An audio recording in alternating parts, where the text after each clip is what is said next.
Do you ever have that, like, have you had that, Mhm. uh, happen where you're part of, like, a team and it's not exactly the way you would wanna do it, but you're like, "Well, that's the way they want it."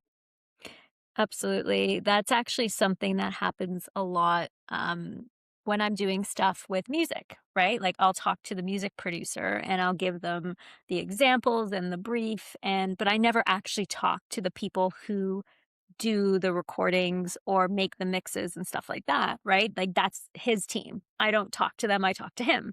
So, it's up to me to give the proper brief and hope that what I get back on the other end is what I had in mind, because I'm not talking directly to the people that are doing it. And that's why I'm very particular with, the music producers I work with, because I need to make sure that I feel like I'm gonna get back what I'm hoping for, because I don't have that direct relationship, and that's just the way it works. So, in a similar way, it's like I have to trust them to do their job without me being able to talk to them directly, which is why, thorough briefs, examples, all those kinds of things are so important, because that's all I have. That's all I have to go on, and my words are never getting to them, only what I provide. So what is it exactly that you're doing? So And those would be is and when talking about music, that'd be for commercials, right? So I will be like, okay, here's what we're shooting, here's the script, here's the references I gave to the client for the type of music that we're going for. Here is, it's 30 seconds, it's this pace, here's examples, here's what we shot. Go do the music, but I never actually speak to the people that create it. I only speak to the producer who then briefs his team.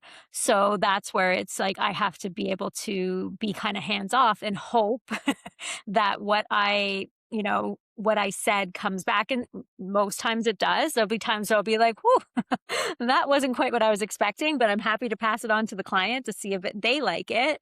But it's, where you have to just trust that the team is competent, that they're going to do a good job, and they're going to at least take my intentions and create something good out of it, even if it's not necessarily what I would have done. Doesn't mean it's not good, Mhm. and doesn't mean the client won't like it. Has there been occasions where things have not been to the professional standard that you would have liked it to have been? You know what? It's always been good, but sometimes it's just not right.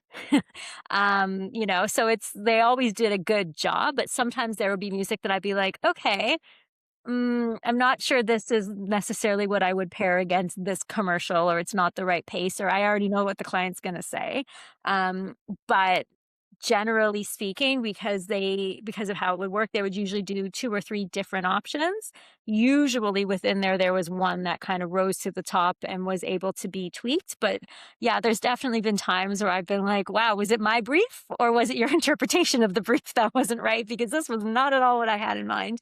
But again, like you were saying, the longer you work with people, the more instances you have to have those conversations, the better you get at knowing how to brief each other, right? Like what I need to tell them to get what I want. They know what questions to ask me, and then you get the better product out the other side. But it's an interesting process when you are doing something creative. You're responsible for it, but you don't necessarily have the ability to talk to every single person who is part of the team. Right. Yeah, well, that's a hard thing to, especially if you have a certain, way that you think something should look, especially Mhm. when it comes to your own, like, in my case, like, as the person, let's say if I'm penciling and inking, like in this scenario, and then you have somebody who um interprets, like, either I'm not giving them enough information is for them to know, like, the time of day, or Mhm. uh they don't know, like, the color, like a color scheme that would work in this scenario, so they think it's like high noon, and I was thinking it's more dusk. So, Mm. like, if especially if I'm like, "There's no sun here, why would you think it's high noon?" And they made all these, like, really stark shadows or something, right? Right. So, like, that could change something, and that's maybe on the illustrator, not the colorist. Or if, in the case of, like, I have worked with some like artists that aren't as seasoned as I would like them to be, and Mhm. because of that, um, they have, like when it comes to, let's say, lettering, they'll cover parts of the art up, and I'm like, there's plenty of space above. Why are they putting it like down there? That makes no sense, Yeah. right? And so, either A, you have to say something, be like, you're covering art that's kind of important to the story, and I don't know why Mhm. you did that, right? And so, like sometimes, and like sometimes they may not have, if they're new, they don't know how to do something properly, and it just means that you have to be a bit patient with their learning curve, right? Especially if you've just been paid, so you're like, well, I mean, this is my reputation, but at the same time, I was paid for it, so it's hard. Yeah. Well, and I think it also depends where you are in the process as well. Like you said, like if you're somebody who is just part of the hired team, you're like, okay, well, I could make a comment if somebody asks my feedback, but at the end of the day, it's not my job. It's the clients, and if they're happy with it, okay. Like I was paid, I did my work, etc.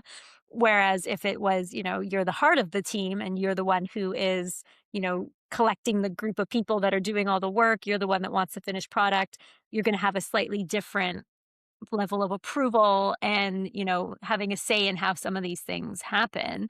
And it Yeah, can be tough to change seats, right? To go from the person who is sort of the central, I'm overseeing, I'm giving all the feedback, to the person who's literally just sort of like the hired team member that's like, okay, if everybody's good, then I'm just gonna, cash my check and keep moving. And sometimes you do have to do that, right? Depending on your role and how you're being asked. If someone asks your opinion, you're like, well, I wouldn't have put the words over the middle of the art personally. I would have preferred them in the empty space. But sometimes it's like if they don't ask and the client loves it, you're like, okay, yeah. fine by me. Well, that's the other thing too. People have different taste, right? And so Hmm. it's a weird thing to have, like, where you're part of a project and you're like, "Ooh, that's what they're drawing? Okay," Yeah. for the cover, and you're like, "Okay," right? Not what I would But have done. Yeah. yeah, I mean, but the person who hired them was like, "I love it," and you're like, "Well, okay," Yeah. I'm not gonna. It has been like a learning, because that is another part of this too, which is people, like, I don't want to. This is going to sound a little bit conceited, but uh, people don't always have really good taste in art. Like they don't know what is Yeah. good design. They don't know what is good high quality. They, like they just see stuff and it hits them, and it could be like the technical aspects of it are really, really like amateurish. Yeah. But for whatever reason, it's resonating with the person. And so you have to, I learned long ago that, and that's one of the reasons why I think for me, it's not so much about technique as about the emotional connection that the readers or the viewer is getting. And if Yeah. the viewer is getting some kind of like it just hitting them, you can't belittle that. You can't be like, oh, you don't have any good taste. How would you know? It's like it's hitting them. They like it. It doesn't matter if you can see all the flaws in the thing that they're looking at. Absolutely. And I know, like, for myself as well, it's one of the things I've had to, learn over the years is that you are not your audience. Sometimes something that you're looking at it being like, oh my God, like whatever. It's like, but the audience loves it. And, people are eating this up. They think it's the best thing ever. And you're like, really? That? But sometimes who you're creating for, their standards, their knowledge of certain things aren't the same, right? And we do our best to do our best work and to put our best foot forward. But like you said, sometimes if the client's like, "Oh my God, this is amazing, I love it," and you're like, "Really? Okay." But Yeah. and again, it depends on who they are, what your relationship with them is. If you can say to them, I mean, I get that you love it, but can I give a little bit of feedback? And sometimes it's just like, great, I'm glad the job is closed and moving on. Yeah. Yeah. Well, that's it. I've worked with people where for them, they're like, "Oh my God, this came out really great." And I'm like, "Really? You like this? You think that's the thing that you like on this?" Yeah, And I'm thinking to myself, like, that's the part that I was like really kind of ashamed of. And you're like, well, okay. I mean, obviously I can't be the judge of like my own art sometimes, right? Something that yeah, I think I didn't do very well, somebody else will look at and go, "That's really cool." And so yeah, again, you just have to do the best you can with what you've got, and if it's with a team, then try to make it so that the team can thrive as much as possible. Uh, and so you're not making their jobs more difficult, and then um, like how it's just gonna you're gonna have to like be okay with whatever the outcome of it is, especially if you're getting paid. And that's the biggest part. If you're getting paid for it, yep, then you have to just kind of let it go. yep. And that's really hard for some people to do, but it is part of it. Absolutely. When it's your own work and you have rallied the team and you are the head of it, you have a very different level of involvement versus if you are part of the team and being hired in. And I think knowing that, and like you said, that can be hard, especially if you're not used to it, to be able to be like, okay, I did my part to the best of my abilities. People were happy with it. I can't control the whole thing, so I just have to step back now and let it run its course. That can be tricky, and you can also get used to it. It can also be something where you're like, "I know where I fit into this puzzle, and I know that, however it ends up, I can't wait to see the final result, but I also know that I don't have a say in any of that." Yeah.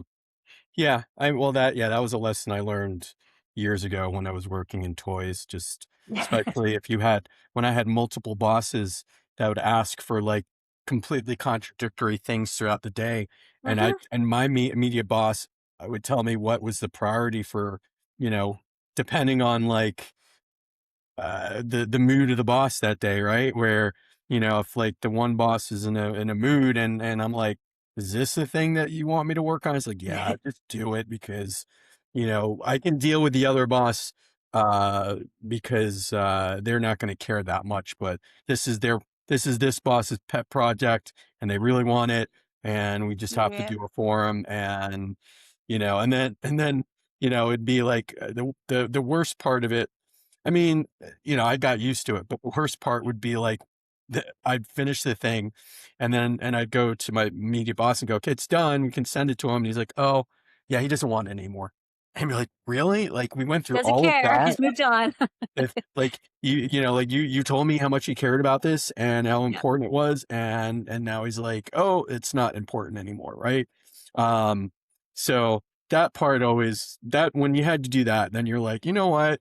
This doesn't really affect me. I mean, I'm just tell me what to do. I'll do it. Tell me that, like if it's the more important thing, do and then, we'll deal with like it's easier to deal with that person than to just like push back and be like, no, this is a more important thing, right?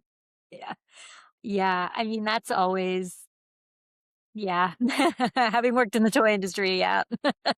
That is exactly what it's like, and everyone has their thing that they're gonna hug to death, and you truly have to decide what hills you're willing to die on and which ones you're willing to just be like, "Sounds good. I'll make that change." And you learn pretty quickly that you do a lot more "sounds good, I'll make that change" than falling on your sword. Every once in a while, there's one that you're like, "No."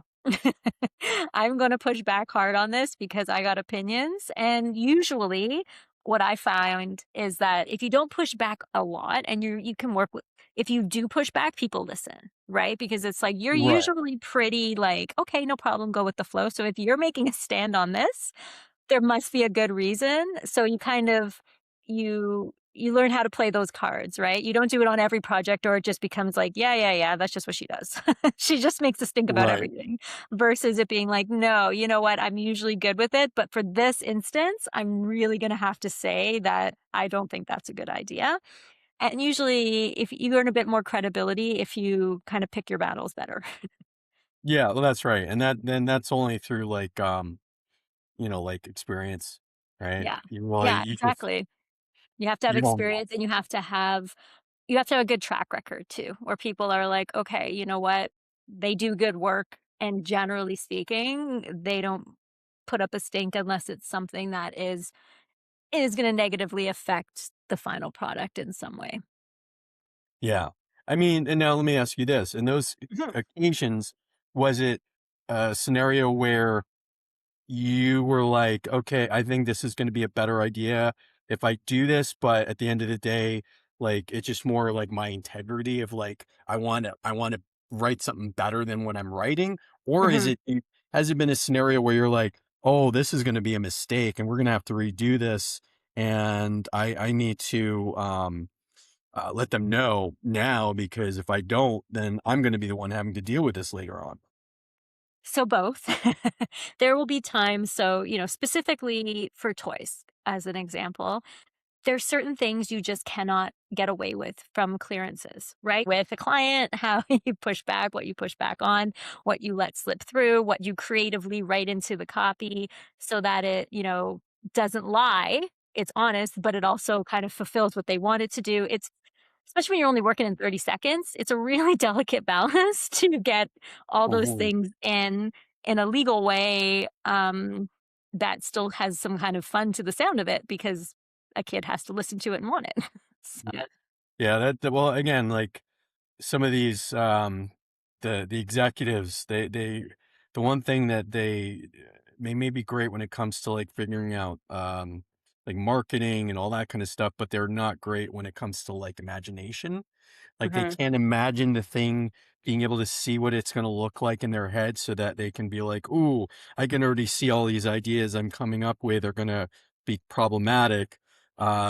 yeah, Or let's see if we can try this. Let's see if we can find like, some kind of material that can, like, is soft, but also like, you can move, yeah, but what would the cost of that be after we've done that single prototype? And if they're like, "Oh, it's gonna the price point of it," because the other part of it that a lot of times, and this is where the marketing comes in, is like, how much space do they have for the blister packs in the space that they want to put it in, right? So yeah, if they want to be able to fill in like a 8 foot by 4 foot space in Walmart, with this particular toy, and the toy packaging is going to take up a lot of space. That means that's less product they can put out, which means that 100%. they don't have the ability to sell as many, right? So, like, these are all things that I had to learn about when I was, like, it's not purely about coming up with really cool toy or packaging. This how many of them can you put in one space so that you can sell as many as possible,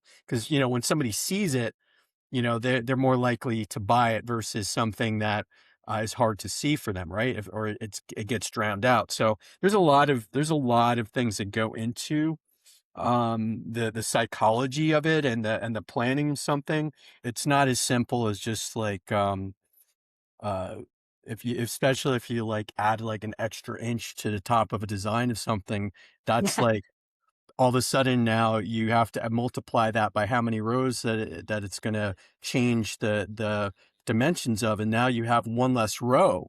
Like, something that you were like, "Oh, it's only an inch extra to, like, put the where you put the hook to hang the yeah, thing," it's and now huge. all of a sudden, you've lost a whole row and you're like, something like that is just so, yeah, quite a bit of, like, a thought that goes into the packaging, and so the toys have to be able to fit within the packaging, and it's also, how does the parts that become difficult too, or like, when you have to when it's like, let's say, going through like a different parts to put the toy packaging together. How difficult is it? Do they actually have the machinery to, like, do the little twisties to, like, hold Yeah, the thing in the blister pack, right? yeah, And also, is that something that kids are going to have a problem opening, or is it dangerous for the kids, right? So all of those things have to be thought of, um, when you deal with all that kind of stuff when you're designing something,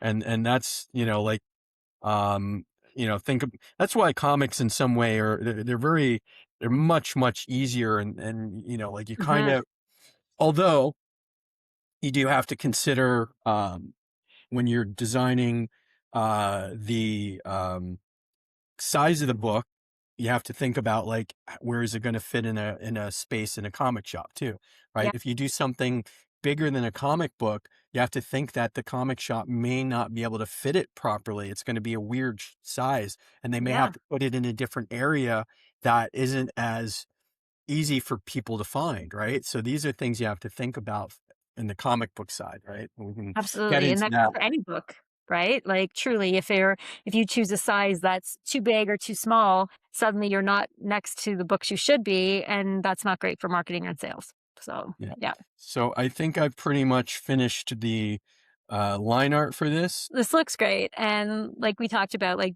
even without any of those, um, word balloons or anything, you get a story really quickly just from looking at this page of them kind of having their little standoff for the tail bite and the yipping out of there. I think it's awesome. I love it. Mhm.